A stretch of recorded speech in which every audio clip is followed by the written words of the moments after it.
1.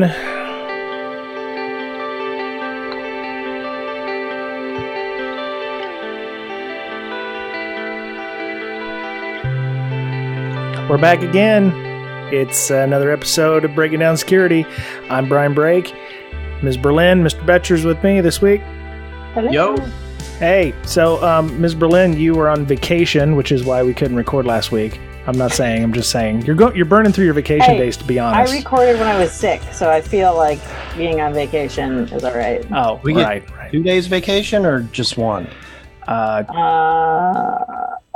I on? I went for 4 days. Oh, wow. Boy, you're Just just... take it out of my check. Okay. Yeah. Yeah, you have to make that up in the next fiscal year or whatever that All is. right. I'll just have to work overtime or something. There you go. Yeah, but I went to Atlanta. It was gorgeous. Yeah?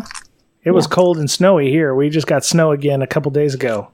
Yeah, it was also here. And now we're having a thunderstorm.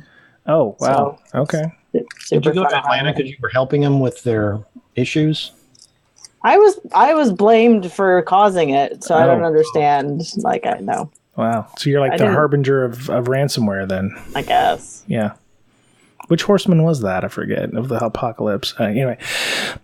So. The ransomware. Yeah, Apocalypse ransomware. horseman. Yeah. The ransomware horseman. Yeah.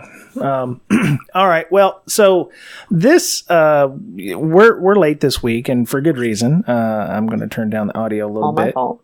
Yeah. No, that's okay. We are having an interview this week. We have Ms. Megan Roddie on the show, but I'm going to turn the show over at this point. What'd I say? Oh, shit. I did it wrong. Just talking about this. Miss Megan Roddie, everybody. Roddie. God bless. All right. It's all right. Okay. Those of you- I'm just going to turn the show over to Mr. Betcher so he can introduce our guest this week and get it right. So yeah, I went to BSides Austin a few weeks ago and attended as many talks as I could. And one of the talks I went to was on neurodiversity. So I figured, you know what, this could benefit everybody in their job if they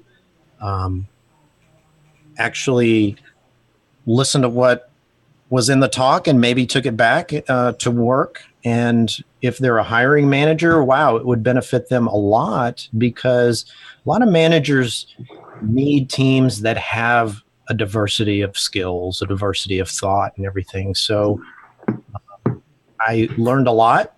The talk was mainly about something called HFAs, and we'll get into that. Welcome, Megan Roddie, to the show. Hi, thank you for having me. I really appreciate it. Excellent. All right, well, let's get started. And okay, so the talk was on diversity. So I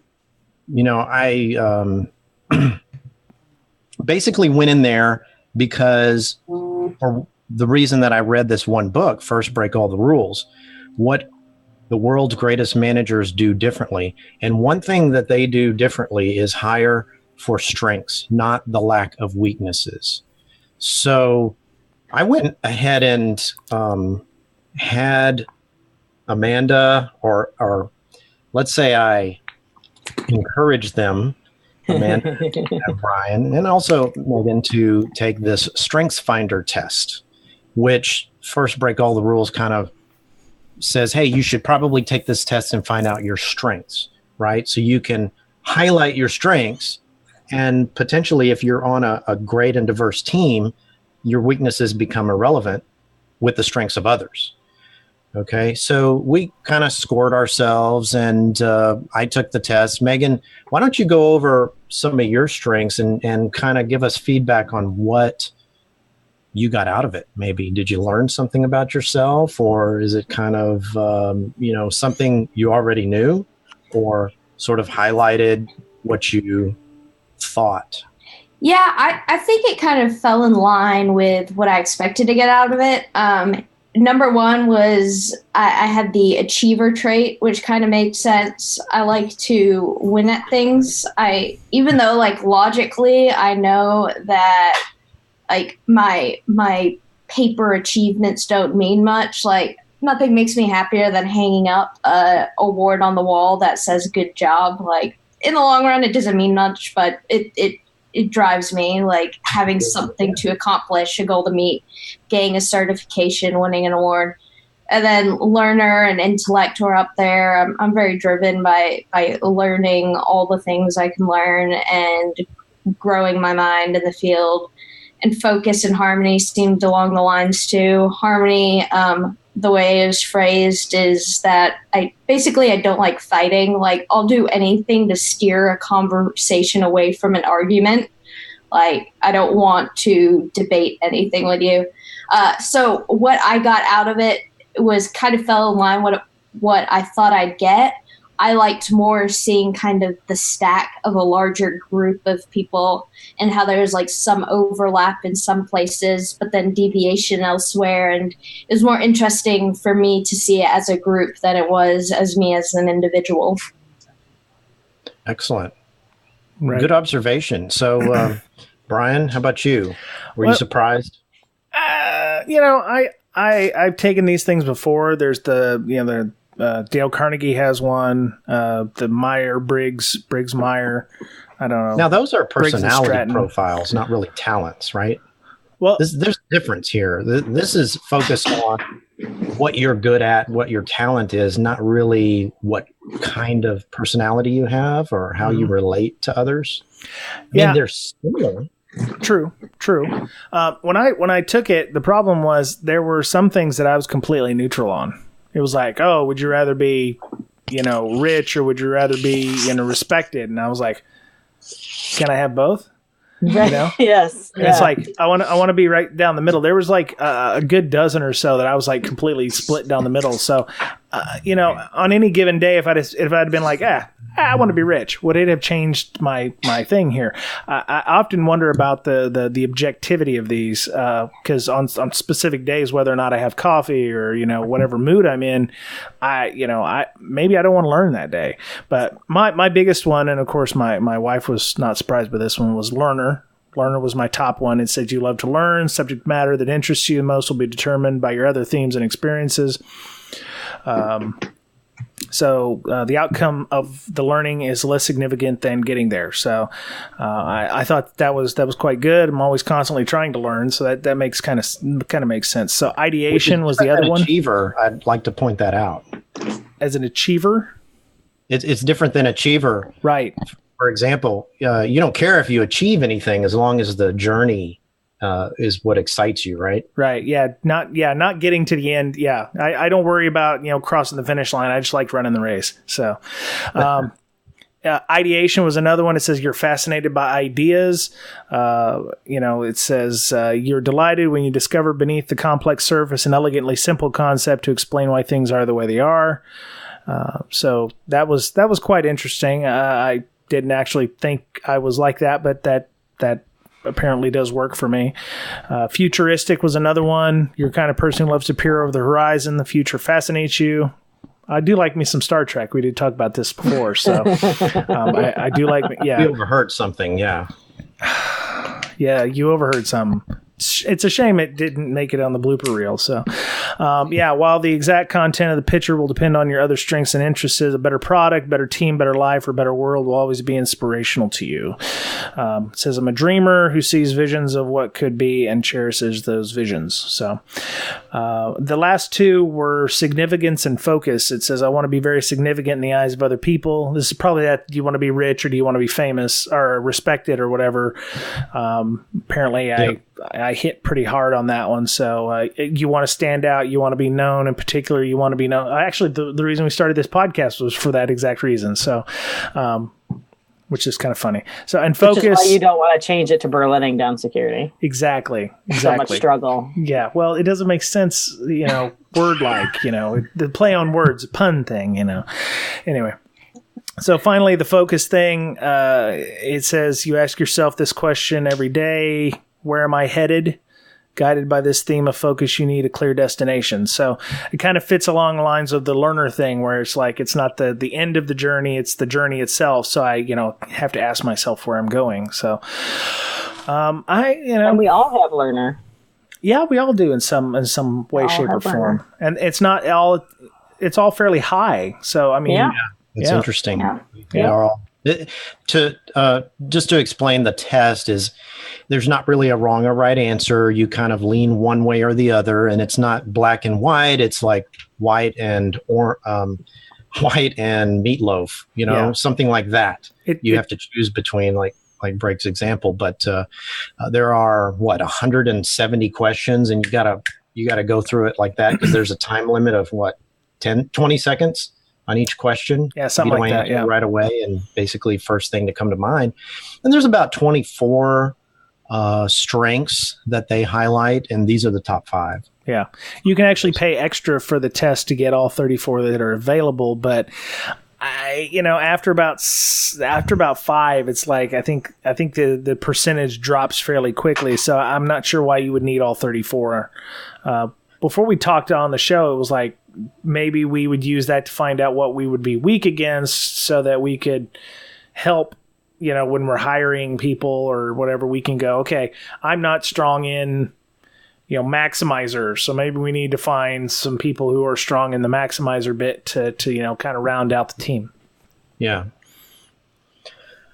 All right. So Amanda, you got anything to say about the test? Yeah, so I had the same thoughts because like anytime I would take a Myers-Briggs test, like I'm pretty even keel with everything, and I end up just like being a random Myers-Briggs, depending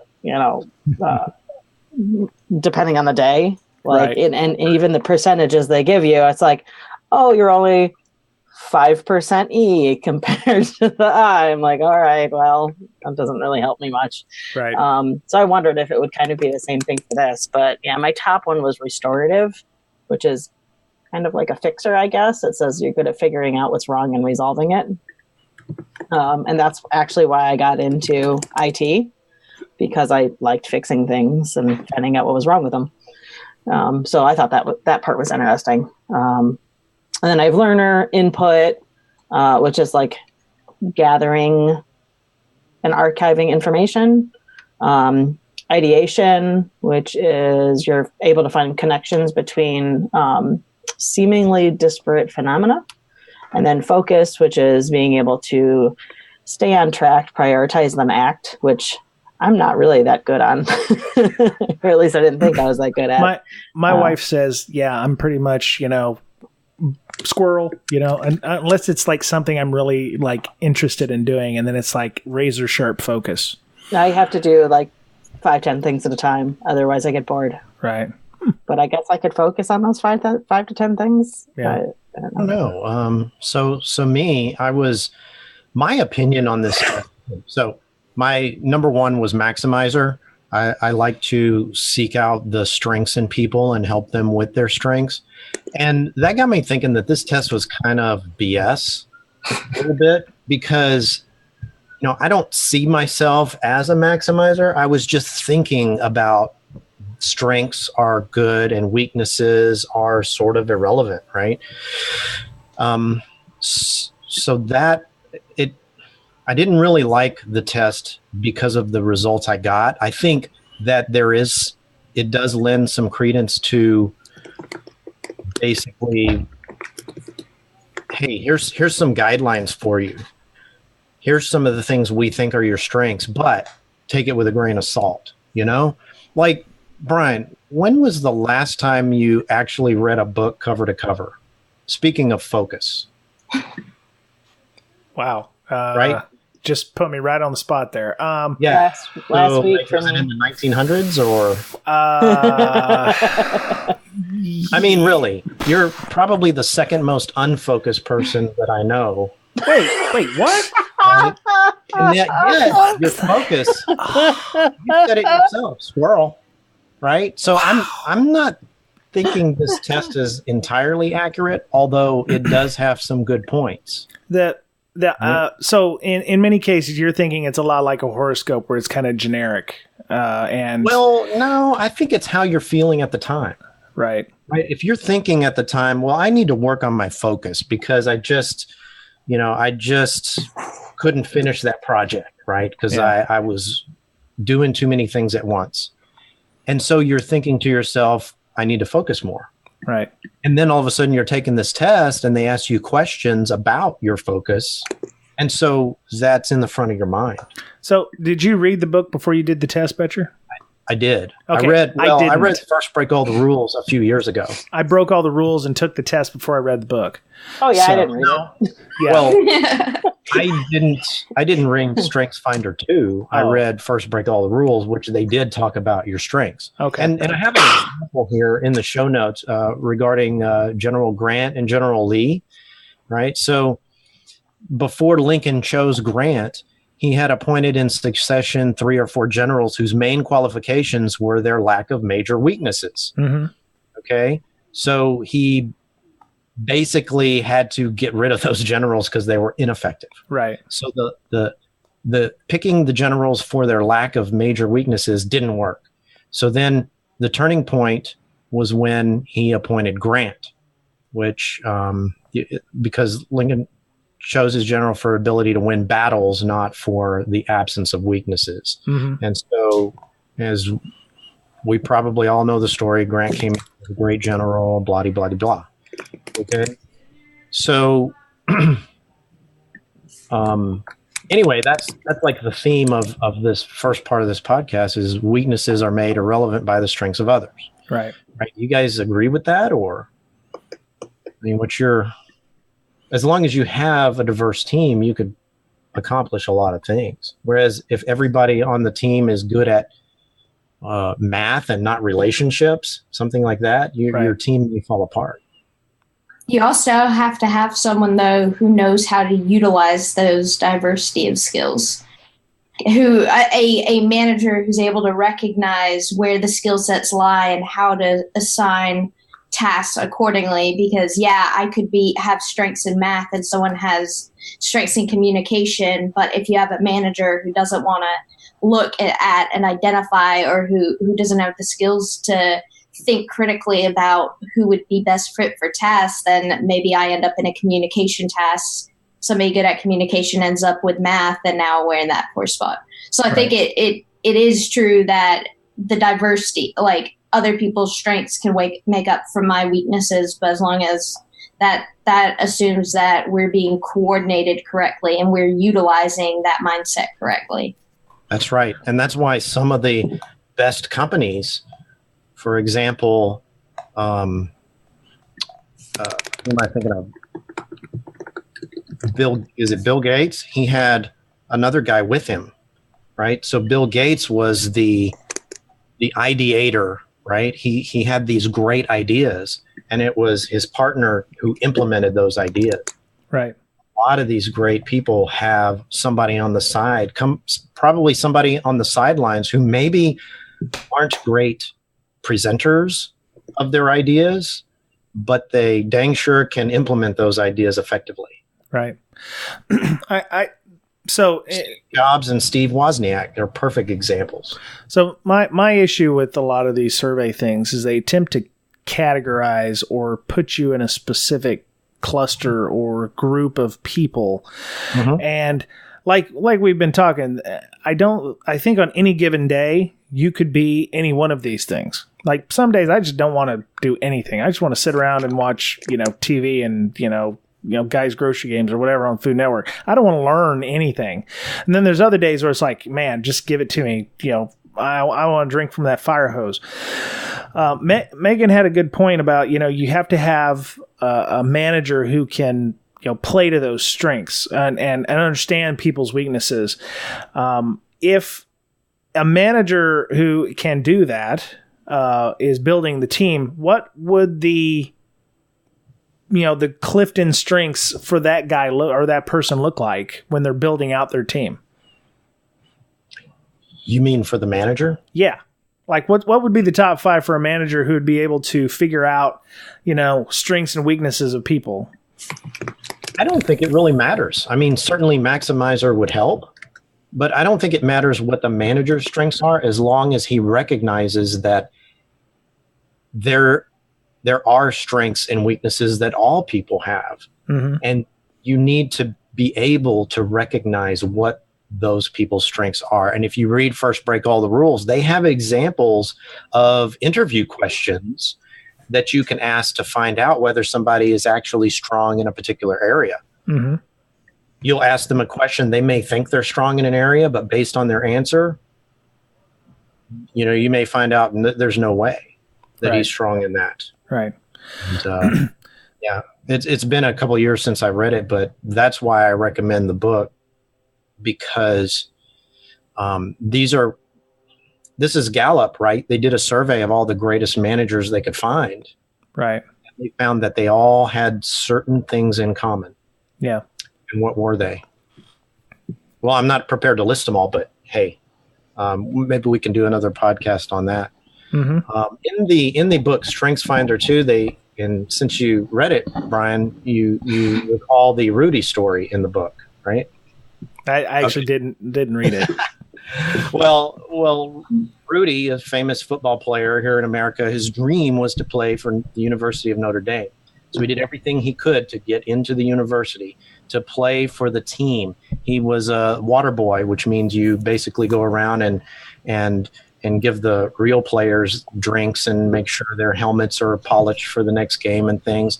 He was on the practice squad, which meant he got hit by the starters every week, every day. And he basically worked the hardest on the team. And he finally made the team at the end, but he never played. And then on the final game, the final play of the game, when the game was already in hand, they just had to run out the clock, he was put in for one play. And he made a great play. He sacked the quarterback. So we're all supposed to say, well, wow, that's the American dream, or that's what we should all be celebrating. Somebody goes in, they have a dream, and they achieve their dream. But according to StrengthsFinder or whatever, he was not a good football player. That was not his strength. Right. Others put in a lot less time, a lot less effort, and were 10 times the player he was. Right. If he would have focused all the time and attention on his strength, he probably would have achieved something far greater than having one play on one game that didn't even matter. Yep. Right. Yep.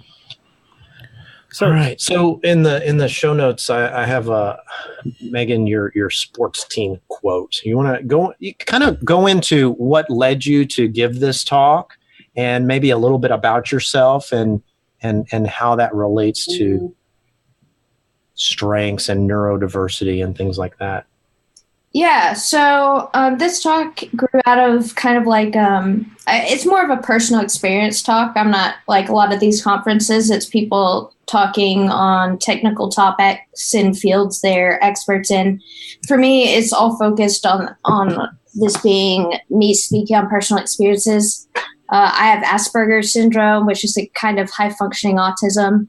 And I realized I wanted to speak at conferences. I was attending conferences, and a friend recommended I speak. And I was like, well, I haven't been in cybersecurity long, or, been in the industry long. So what do I speak about? And it was actually one of my managers who knew I had Asperger's syndrome. And he said, well, it's up to you whether you're comfortable on it, but you could have a really, really great talk just talking to people about your experiences working in the industry with Asperger's syndrome.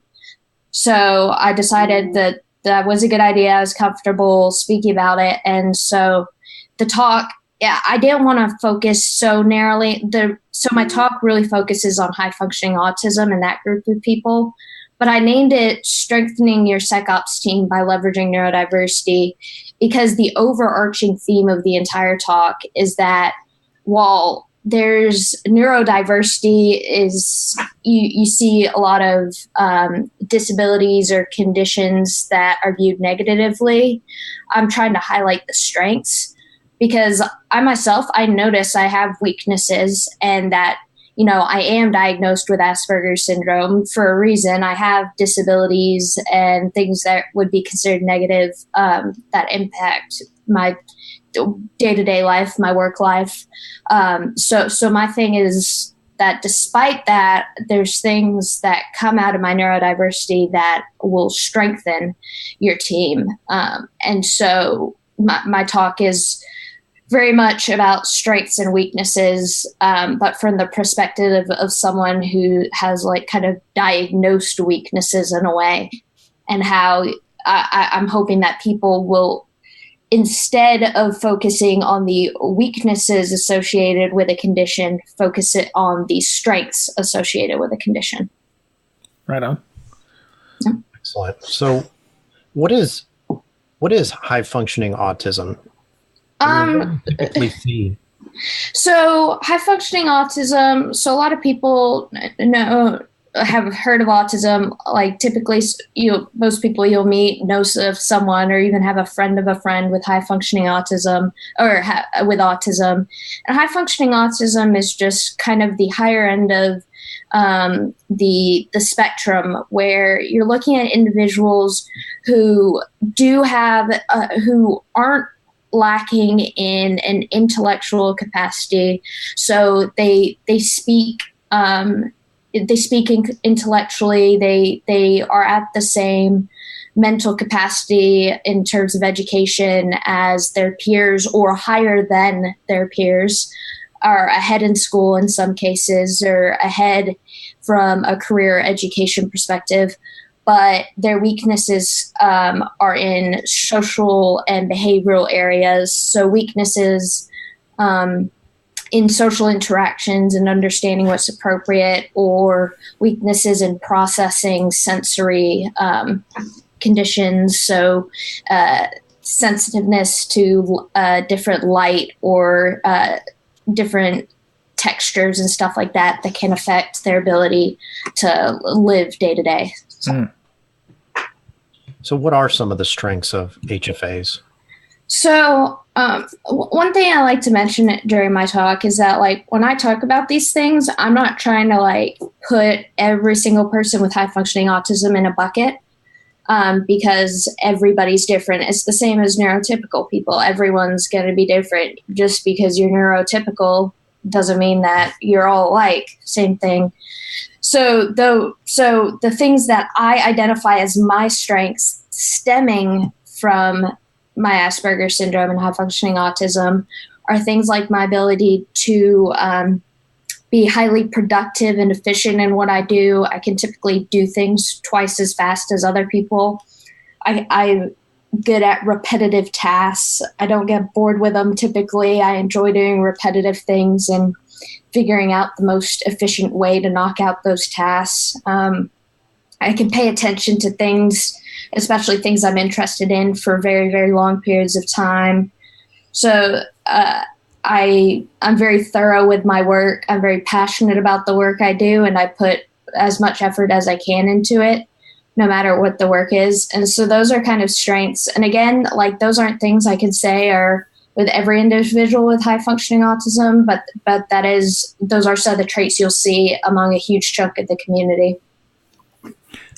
So it sounds like some of the traits that you have mentioned there with the repetitive tasks and things would be, does that mean you go looking for specific jobs that you would know would have those kinds of qualities in them? I mean, you would almost treat those as skills, right? Where I enjoy watching paint dry, or I enjoy, looking at, screens of text scrolling down consistently. I mean, those would be skills. It's definitely a thing that comforts me. And, while it's not like, I don't necessarily look for jobs that will have those tasks, but while at a job, I will seek out performing tasks like that. So if somebody's like, hey, I need someone to copy and paste these 500 lines of text one line at a time over to this other document for whatever reason, like, I'd be like, sure, that's me. I can do that. And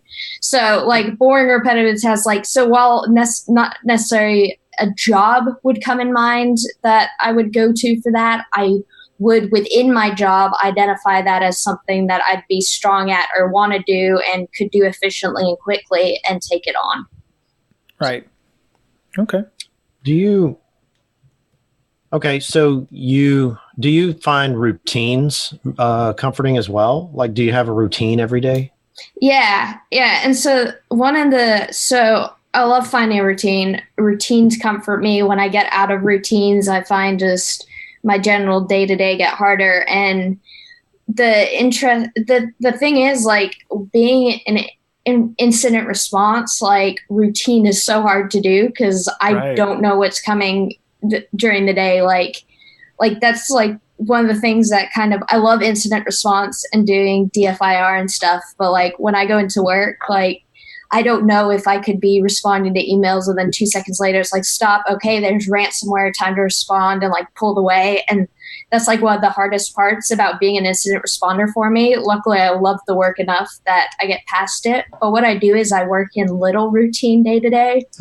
So even though I may not know what's happening 8 to 5, I do know that every morning before I go into work, I can stop at Whataburger, Chick-fil-A. It used to be Whataburger, but I changed. So now I go to Chick-fil-A every morning and I go get myself a soda and a chicken biscuit and I go to work. And that's like that one thing that stays the same every morning.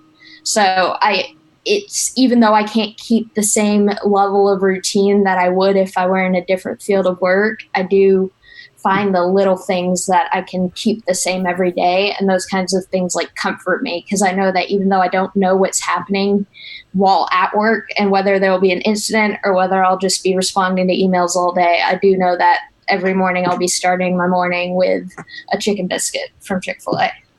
Hey, no complaints here. Yeah. When I lived in Austin, I used to go to Whataburger and get the biscuits and gravy, but I would just eat the biscuit and like slurp the gravy on the way to work. Don't me. Don't you judge me. That's good gravy. I do have one question that's, I guess, somewhat related. So what do you think would be a benefit of being diagnosed as HFA? Just because I have 3 sons and I am 90% sure the youngest is. Boy, that's seriously, everything that you've talked about is like completely spot on, pretty much to like him. Twitter makes things really interesting because there's a huge autism community on Twitter, and you'll meet such a variety of people, and a lot of them are like people in their 40s or 50s who at the time when they were at the age where you'd usually be diagnosed, like people weren't diagnosing autism correctly.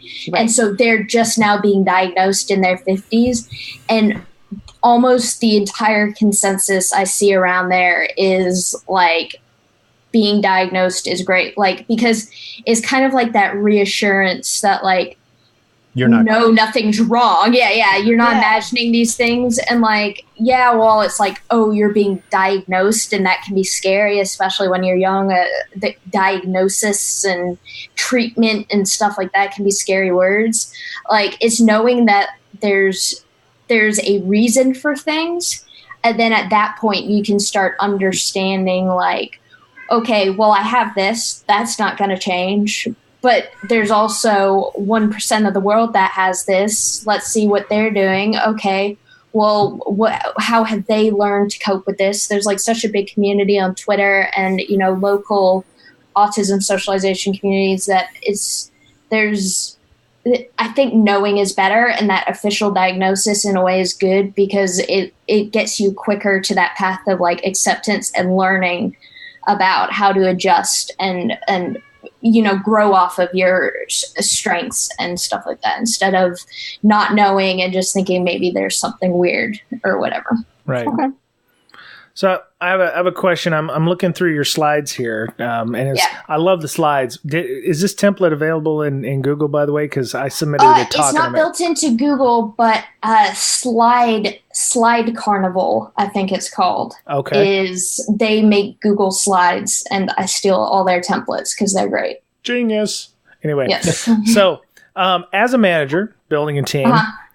And so when you interview for jobs, did you tell your boss, hey, I am this, or did you just let them figure it out after you were hired? Because I was just wondering if you fall under certain disability guidelines or anything like that where you work at for this.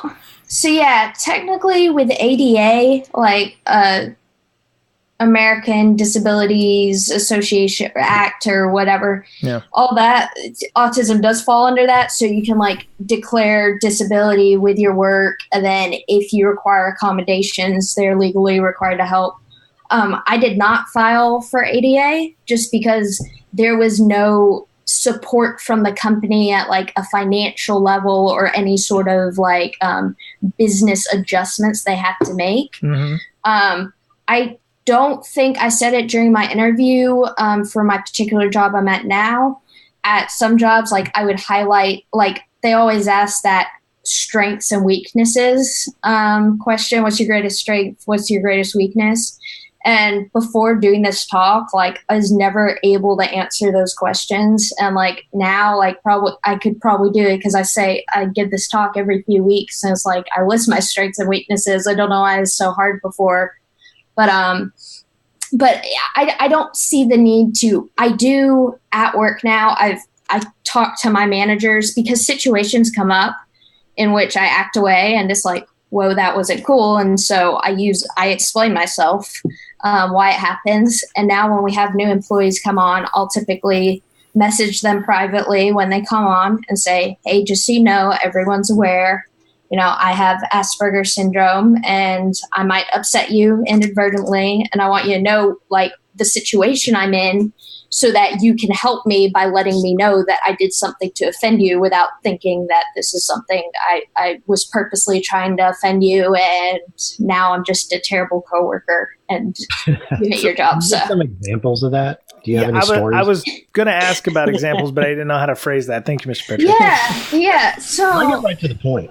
I get offended by my 6-year-old a lot. Oh, yeah. No, I'm pretty sure we should have just brought my coworkers in as a panel because I'm pretty sure if you ask that question, you pull out a little notebook of all the time. But, I mean, one generic thing I do, I like not necessarily offending, but I talk really loud. I definitely speak at a louder than average voice level. And that tends to frustrate people. You know, when you're working in a 12-foot by 12-foot sock and there's 10 people, they don't want you speaking like you're on a stage in an auditorium. Right. So that like frustrates people. And it's been a lot of like us trying to work on it together, like me trying to work on remembering to keep my voice level down inside and them trying to remember not to just like yell at me and like tell me to be quiet and all that. So in terms of actually offending people, I know I've done it, but I'm sure they'll be happy to give you a list of all the things I've said in the past to offend them. But like I said, a lot of the times I don't realize I'm doing it. So, but yeah. I have the same issue, but I just blame it on my tinnitus because sometimes, you know, my wife will tell me you're shouting and I don't actually realize that I'm shouting. But yeah. Yep. No, it's all good. They got used to it. And so I have to, but I know it annoys them, but we work on it together, you know. It doesn't benefit them to yell at me and it doesn't benefit me to continually make them mad. So. Right. So if you're a manager and you have just seen your talk and you're like, well, Megan, what do I do? You know, I want to hire, you know, people who are HFA. What would my company need to know to be able to better accommodate hiring folks like yourself? Yeah. So in terms of reaching the high-functioning autistic community, a lot of it, I think, starts with the job posting because me and other individuals like me takes things very literally. So like a lot of people who are job hunting, neurotypicals, like they know that like job requirements are job like kind of requirements. Like if it says 3 years experience and you've got 2.5, like you're like, okay, well, I'm still gonna apply for this. But like an individual with high functioning autism, like if it says 3 years experience and I have 2 years and 11 months experience, I'm gonna be like, oh, well, can't apply for this right now. Like it's like a measurement stick at a theme park. Like if I don't meet that height, I'm walking away. I'm not like stepping on my tippy toes trying to figure out if I can maybe meet it. Like No, so job postings, like we got to be more careful in the industry where we're saying requirements, hard requirements. You have to have this many years in this exact specific language, and you need to have this many years of education in this exact field. Like, we really need to think about how we're phrasing our job postings and how that's not just restricting down on the number of neurodiverse applicants, but applicants in general. But it's a real struggle with individuals with autism who are looking at job postings. And when we take everything so literally, like it took so much training in my mind to start thinking of job postings differently, because even now I still see job postings and I'm like, well, technically I'm 3 months off of that education, or, well, they said to have a bachelor's in computer science and I only have a master's in computer science, so not a bachelor's. So I'm not going to do that. So that kind of thing. Yeah. That's the logic. If people tell me they're looking for a bachelor's in computer science, right, I don't, like, in my brain, I'm like, well, technically my bachelor's is in mathematics, so they don't want me. Like, even though maybe, my education later on in life focused on computer science, that's not what they're looking for. They're asking me what my bachelor's is in, type thing. Do you ever ask, like, a second opinion? Do you ever ask anybody, hey, do you think I'd be qualified for that job? Even, I don't want to say, hey, do you ever ask neurotypical people if, well, actually, I actually do. I've learned a lot in general in career areas. I've learned to kind of middleman a lot of my thoughts to people who are neurotypical.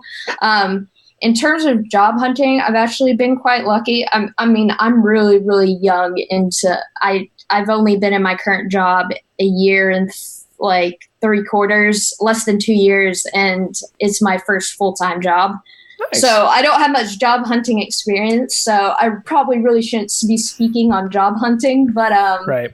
But in terms of other stuff in general, if I'm ever thinking something and I'm not really sure if I'm approaching it appropriately, I usually have a couple of people who I middleman it to, and I'll send it to them, and I'll be like, especially when it's like where I want to approach a potentially sensitive topic with someone at work and I don't want to, upset anyone, I'll like message a trusted friend and be like, hey, this person did this and I think that wasn't cool. Should I bring it up to them? And that person will usually either be like, yeah, that's really not cool. How about you try and discuss it with them? Or they'll be like, look, you're blowing things out of proportion. That's not what they meant by that. Like, because I also misinterpret things. So it's always good to understand your limitations. And so things like with job postings, like autistic individuals, if they're looking at something, like if they have that feeling that maybe they should apply, but like they're not sure, well, one, it's a job application, apply. And if that person isn't going to take you, they're not going to take you. Might as well. But for everything in general, if you're ever thinking, maybe I should, maybe I shouldn't, then recognize that you reading that job posting might not be your greatest strength, and that you have a friend or someone who you can text and say, hey, I was looking at this job posting. Do you think there's an issue with me applying? Okay. Talk about the approachability that you have toward other people, especially people in power like management. I think HFAs tend to shy away from talking to their managers about whatever, because I don't know why. Maybe they might be bothered, or they may feel that their manager would be bothered by them, or they'll be out of place talking to their manager about a particular topic. Yeah. I think it's very much the latter side of what you said, that it's more about the comfort level of going and speaking to a manager. Another thing that I've always had is like, where I see like kind of hierarchy in the workplace, like those have always felt like really strict boundaries to me. Like, I am an analyst, they are the operations manager. Like, I find that kind of person like very hard to approach, even though I've been in a place where like my managers have made themselves approachable and like try to be one of the team. Like, even though I recognize that like logically, like just how my brain works, I'm just like, they're my manager. Like, I can't go with them to them with most stuff. Like, I I prefer being reached out to. And that's why a lot of times I suggest in my talks that the managers, like part of my thing is that you may not realize, like, just because I'm not coming to you and telling you something's wrong doesn't mean there's nothing wrong. Right. There's a high possibility there is, because me and other individuals with HFA aren't going to feel comfortable going to someone of superiority, especially when we think we might be being a bother, or it's like, oh, but this is only something that affects me, and they're just going to get mad if I tell them that they need to change something because of me, type thing. So a lot of another big part of this kind of mindset shift is making sure that managers know that they should also, occasionally reach out to that person. Because I'd likely be more comfortable if my manager came to me and said, hey, I noticed that you seemed upset about XYZ. Is everything okay there? I'm more likely to respond to that and be like, oh, no, that situation, I hated it. Can we talk about that? Than me, like, just not liking a situation and approaching you. I'd rather it be brought up to me and me respond than have to go directly to you. So it does sound like So instead of the employee going to the manager should go to the employee. It sounds like you one-on-ones and one-on-one time would be very powerful for you to have. Before we talked on the show, that we started the show, you mentioned like at least quarterly, but everywhere I've worked, we have meetings weekly where my manager and I sit down, and in bigger corporations, you probably have regular weekly or bi-weekly one-on-ones where y'all sit down and you discuss issues that you've been having. So it seems like having those with people who are HFA or something like that would be very useful for them. Yeah. And especially since, like I said, sometimes I don't notice what I'm doing. And so I may be doing something that's upsetting you, and I may be doing it regularly, like it's part of my daily behavior that you've noticed. And it's good to like have that time for you to tell me what I like, kind of point out those things where I'm in a comforting setting. Like that one-on-one time is like, okay, like I know this is a time where my manager is going to tell me like what things I need to improve on. And this is not like spur of the moment, negative reaction, something happened and now I'm being chewed out and you're telling me everything I'm doing wrong. Like it's nice to have that one-on-one moment where it's like, okay, let's set this time aside for us to evaluate where I need to improve, what things I've been doing that maybe I haven't noticed, because I'd rather learn about the things I'm doing that are upsetting people or that I'm doing incorrectly and could improve on. So having that time to discuss those things. And then again, having that time where I feel that management is more approachable. I'm in a one-on-one and that the manager is asking me, what do you need from me? Or what things have been bothering you recently, type thing. Having that moment where it's kind of like, okay, this is a set time for me to tell you what I need and what's been happening that's going wrong, rather than just trying to figure out how to work that in a passing conversation in the middle of the day. So in the show notes, I put some guidance in there on one-on-ones, and typically what is recommended is a 30-minute every week, 10 minutes for the direct report first, at least 10 minutes for the manager, and then 10 minutes to talk about the future, like what your career is like, whatever you want to talk about. If you want to talk about work and what you want to do in the future, what projects you want to work on, you can talk about that as well. But it's mainly the employee, not the manager, or the direct, not the manager, that starts first. And they can talk about if they want to talk about their cats. Yeah. About the cats, right? So I put that in, and that gives everyone the opportunity in a comfortable setting to discuss whatever they want to. Yeah, and the kind of guide form thing that you attach there too, that it's like one of those things that I like forms, and I like fill in the blanks and directions. So I really like the form that says like, ask this, ask that, talk about this, talk about that. So it's definitely a great resource that's been provided. So thanks for digging that up. Can I ask a question? I know there's guidance on if your manager doesn't do one-on-ones every week with you, there's a way that there's something you can do to kind of encourage them to do that. Right. What is pants? I was going to ask that too. Pants? Oh, that was that I is put that in. Sorry. Yes, it's to reference one of my slides. I think it's still in the slide deck.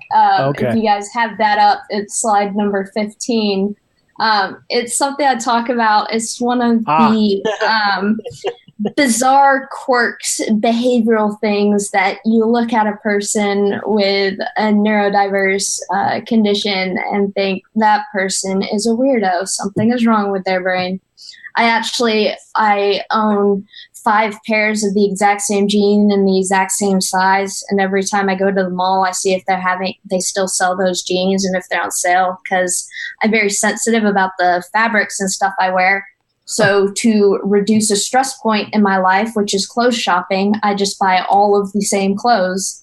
So that my pants are one of my examples of one of my quirks that most people would think is weird, but there's a really logical reason for it. It's knocking out a pain point in my life. That's not odd. I actually buy my jeans on Amazon, and because it keeps my buying history, I just go back in and buy the same pants. Except I accidentally buy the color that of 529s that I wear that are stretchy. So I've learned to not buy that color anymore because stretchy they always jeans are amazing. I don't know what you're talking about. Look, I don't do the skinny jean thing. My wife likes them, but they feel weird on me. So I learned about it because I got a few pair of pants. My mom took me clothes shopping when I was a teenager, and my waist and leg size hasn't grown much since my late teens. And so I wore this pair and I wore them till they were literally riddled with holes and I could not wear them anymore. And it was this huge, dramatic thing for me. It shouldn't have been a big deal, but I was miserable. They were Guess brand, I think. My mom literally emailed Guess corporate, and said, please dig out a pair of these exact jeans in your warehouse before my daughter has a meltdown. Nice. She needs help. And so, I was never again will I buy one pair of jeans I like, because I had to do the exact same thing with pants earlier this year, actually. Yeah. So your communication that you have with your manager and your one-on-ones, not only is one-on-ones and having communication important, but the method by which your manager communicates with you is I'm referring to slide 28, where you talk about response to a neurotypical employee, where you say, great idea, let's reapproach when we have more resources available. Yeah. It seems like you mentioned your more rigidity, your more structure.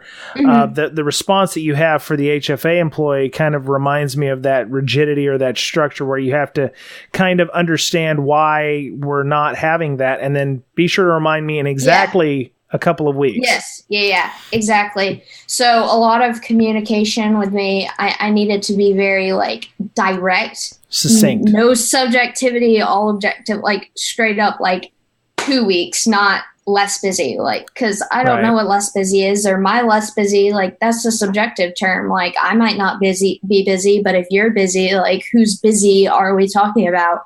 So that, and also a lot of just get straight to the point with me type thing. Beating around the bush or trying to hint at things isn't going to do me any good. Even if you're trying to break something to me gently, you're just going to frustrate me more beating around the bush. I'd rather you just come out and tell me directly what it is. So the example is, if I can remember correctly, I don't have the slides in front of me, is you come up with an idea, you present that idea to your manager, and they say, well, yeah, that sounds great. We'll do it when we have more time or more free time. Exactly. Remind me about it when we're less busy. And that's kind of well, that's subjective to me though. Less busy is a subjective state, because I can take on a lot more than other people can. So maybe I'm not busy, but do you want me to come to you then, or do you want me to come to you when you're less busy? But how do I know you're less busy? Because it's you. So it's kind of all these things racking my brain around it, where if you tell me like 2 weeks, or like tell me 2 months, 2 years, tell me never for all I cared. But like, I need something more solid where I can put a reminder on a calendar and remember to come back to you, not have to think about your state of mind, because I can barely understand my state of mind. I don't need to be thinking about what you're thinking. So it's more like it has to be observable and measurable versus subjective. So you have to exactly. Yeah, okay, that makes sense. Yeah, because it's hard enough for me in general to think about your kind of to empathize in a way, or to kind of like understand where you're coming from, understand your state of mind. So like for me to try and interpret when you're less busy, like that was difficult enough, but to have something such as bringing a subject back to you, rely on that, like that just increases the stress. So like I don't care when it has to be. Like if you tell me, yeah, this is never going to happen, like I'll be content. Or if you tell me we can do that, but you're going to have to wait 2 years till it's your turn, fine. Like I'll wait 2 years, but I'd rather know I'm waiting 2 years than have to rack my brain around what you're thinking is busy versus not busy. Do you ever reach back to your boss when he gives you like the neurotypical response and you go, okay, what's less busy for you, boss? Or do you ever ask that question, or you just kind of let it slide and go, well, he doesn't understand? I've learned to now, because I think in the past I would have, like, because this grew out of that actually grew out of a real world example of something I experienced. They said less busy. And then I think it basically in the end, things blew up because I got frustrated, and then it was like little things like this that continue to blow up. Then I blew up, and then it ended in like us discussing like what went wrong. Why did it come to the point where I blew up and I caused all these issues? And it's like, well, things like this, I don't understand why this project isn't happening. And it's like, well, you said be less busy. And it's like, well, yeah, but when is less busy? So I've learned over time, and like this entire talk, this is not stuff like I went in, started working, and like I knew all this stuff, so now I'm teaching it. This is like, I took the bullet, and so I'm gonna save you now from like, so that's why it's both to managers and to other individuals with high functioning autism, to help them know what I've learned. So that is something where I have learned now with, yes, if they forget, because I don't expect them to like remember every little thing they have to do differently. Like, so when they say less busy, now I go, okay, well, does that mean 2 weeks, or like, do you have a better time? Like I'll kind of nudge for something more. But initially I probably would have been like, oh, well, clearly that's what it's less busy, of course. And in the end I learned, well, I'm not gonna accept that. So do you ever set like reminders in your calendar to go, well, okay, he told me less busy, so I'm just gonna say a week from now, go back and go, Yeah. So when I kind of figure out, and that's why I like those like solid timelines, I utilize the Slack built-in /remind commands all the time. I have so many reminders set. So basically anytime somebody tells me a time frame, I have a reminder set ready to remind me like, okay, they said I could come back to this now. And because that kind of like keeps out of my mind. It's like, well, I had that idea, but let's like, what's the point in thinking about it right now? Like I'll go back to in 2 weeks, and it helps me like move on and think about new things. That's fabulous. That's the getting things done method right there. Have you read that book? No, I have not. Okay. Maybe you should. Yeah. You don't have to, because you already do a lot of that stuff. Set reminders for yourself and stop thinking about it. Get your mind off the little things and stop worrying. Yep. The reminder is going to remind you in the proper time. So whenever you come to something that you need, okay, in 2 weeks, set that reminder. Don't rely on yourself to somehow remember that. Yeah. So okay. So if I'm a manager and I have someone that I want to hire because I think they'll be good at the job, but there's these little personality quirks that I'm not comfortable with, how can I recognize someone who may not be open to telling me they're HFA, that they may be HFA, and that's okay. I just have to account for that. So So yeah, there's always going to be people who don't want to share that, and I've actually had people like I've had like people come to my talks and they have HFA and like, so and they're willing to tell me, but they're like, well, I have people who, like, I have friends who don't want to tell their managers because they'll be treated differently, or they have had the experience of being treated differently. And I don't think it's ever a good idea to force someone to tell them or force them to reveal it. That's with ADA, like, I don't think it should be you're forced to tell anyone. If you need to utilize the ADA rights and that's where you choose to tell it, then that's fine. But like being forced to disclose a condition, I don't think is as a good thing, because it's the choice of the individual to share this. And like I said, things come up. Like the reason I share it is because I know things are going to come up that affect people, and I'd rather they understand. But if somebody doesn't want to share it and they don't want to, and that things happen and their managers don't know that, then I mean, there's nothing that the manager can really do. Like if they don't know, if they suspect it, then I mean, take into account these points, because these points, like, I'm not telling you to do anything like super special that would negatively impact a neurotypical person or someone that, you may be incorrect about, because it's a lot about just phrasing things and the way you handle situations. So try handling the situations in different ways. Like if you think, oh, like it seems they're not responding to my typical management methods, like maybe I'm managing in a way that's not clicking with them. You know, I've heard that there's some things that can help. Maybe you attempt these management styles, because there's nothing in here. It's nothing. It's not like drug prescriptions or something where I'm screwing with your body chemistry or anything. These are simple communication techniques that I find work for me and other individuals with autism. So there's no harm in trying it if you think it might help an individual that doesn't seem to be meshing well with traditional management techniques.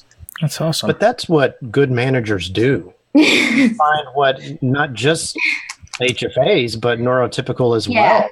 Yeah. Respond to, right? So yeah, and that's when I bring up my one-on-one, I'm like, even though my talk is for neurodiversity, like when I say one-on-ones and mentoring and stuff like that is important, I'm really talking about for all employees, because the thing is, like, while I'm giving tips specific to, like, while I'm calling out high functioning autism and neurodiversity, and even specifically I'm looking at InfoSec, like in the end, this applies to all mindsets, neurotypical and neurodiverse in any industry and stuff. A lot of this comes down to recognizing the strengths in individuals, not their weaknesses, which again, neurotypicals have that. You all have strengths and weaknesses. They may be different from the strengths and weaknesses of someone with autism, but you have strengths and weaknesses. And learning how to communicate with a person based on the way that they communicate and they understand communication. And again, that though there's some specific things associated with high functioning autism that needs specific communication styles, everybody has their own way of communicating and understanding communication. Fantastic. Oh my goodness. Okay, yeah, we're well over the time that we are trying to set a goal for ourselves. I apologize. Well, I don't apologize, because this was an awesome discussion. So, I don't have any more questions. Ms. Berlin, do you have any? Mm-mm. Mr. Betcher, how about you? I've got like 1,000 questions, but time. Yeah. Megan, do you? That seemed like a good wrap up, but is there anything else you wanted to bring up for us to talk about for a few minutes? I mean, I think we hit everything. That's the final point I always like to give, is that, yeah, I'm advocating for neurodiverse people, but really I'm just advocating for focusing on strengths and communicating better. So I think that's in order to be a successful manager, you really, really need to be able to recognize the strengths of your team and to hire for strengths as well. Yeah.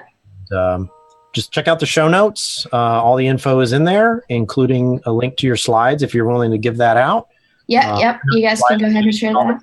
You're always updating them and making it better. So Cool. if you have a chance to see the talk at a con near you, Megan, how many cons have you been to with this talk so far? Probably 6 or 7. I have ISSW on April 11th, so next week from when we're recording. And then I'm going to be at SourceConf in Boston in May, Nice. and I have a few more on the roadmap that aren't announced yet. So Very cool. Nice. Very nice. So, Ms. Megan, how would people get a hold of you if they wanted to maybe they're HFA as well, or maybe there's managers out there who want to improve their own management skills and help understand how HFA people can help their company? yeah, I'm very reachable, and I used to not, but now I regularly check Twitter. So it's at Megan, MEGAN _ Roddie, RODDIE. And I will probably, if you want to communicate more, get in touch with you via email, but reach out to me there. Excellent. And Ms. Berlin, back from vacation, how would people get a hold of you if they wanted to discuss anything that you're doing right now? I know you're going to be at headlining at some cons soon, so maybe you could tell us where you're going to be at. Yeah, so the next couple of months, I will be at let's see here, Converge in Detroit and NolaCon and Show Me Con, and then I'm going to Digital Forensics one this weekend, and then BSides Nashville. Cool. Excellent. And then on Twitter at InfoSister or on our awesome Slack channel. Fantastic. Mr. Betcher, same thing. People want to reach out about, we just had a BDIR show, so they can reach out and listen to you and Mr. Goff on the Breaking Down Incident Response show. Or, how would they get a hold of you if they wanted to talk about things that you're creating for making fat, filthy stacks of lucre? Oh, yeah. Check me out. log-md.com is my website where I talk about all the things logging and incident response. And, of course, my handle on Twitter is at Betcherpwned, BOETTCHERPWNED. That's one of those play on word things, too, isn't it? Betcherpwned. Yeah. So it's mine. Yeah, yes, it is. But just not with my name. Oh, right. That's it. Yeah. So, the official show podcast, Twitter is at BrakeSec, BRAKESEC. You can follow me on Twitter at BryanBrake, BRYANBRAKE. Ms. Berlin mentioned our Slack. It's phenomenally large and very nice. We have a lot of people on there. We're over 1,100 people, I assume. Fairly, about 400 active accounts. It's often a misnomer. People are like, oh, we got 2,000, people on our Slack.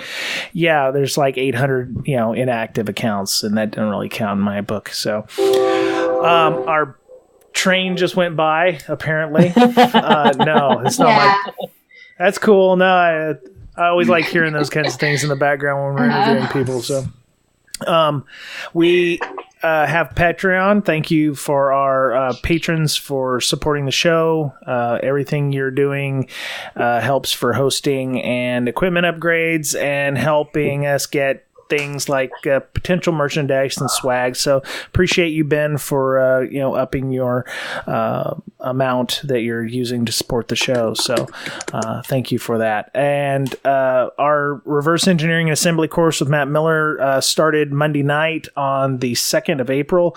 It's going fantastically well. If you want to get in on it, there's still 7 weeks worth of courses. So there'll be a link in the show notes if you want to learn about assembly and reverse engineering using x64 debug and binary engine, those things, NASM. We're getting right down into the nitty gritty of that. So if you are interested in doing that, the syllabus is on the show notes on www.breakingsecurity.com. That's BRAKEING security.com. So we're on iTunes. If you listen to iTunes, feel free to leave feedback. We wouldn't hate on that. Google Play Store. I feel like I'm forgetting something. Am I forgetting anything? I don't know. I forgot. See, focus isn't in your top 5, so that's... how do you get to the Slack channel. Oh, yes. Very good. Thank you, sir. You can just click your bot, right? Yeah, no, we got rid of the bot because we're afraid of bots. So you can send a DM on Twitter, or you can email bds.podcast@gmail.com, and you can reach out and do that. So that would be great if you could do that. I'm done. Thank you, Megan, for coming on. If you have anything else you would like to talk about in the next 6 months, I'm trying to communicate as though without being objective. Subjective. I want to be objective. So in the next 6 months, if you have anything you want to come on and talk about, please feel free to do so. We would definitely love to have you back on to talk about anything you want to talk about. Yeah, sounds great. Thank you guys so much for having me. Fantastic. So that was it for Breaking Down Security this week. Have a great week. Be nice to one another, please. And we will talk to you again soon. Bye-bye. Bye.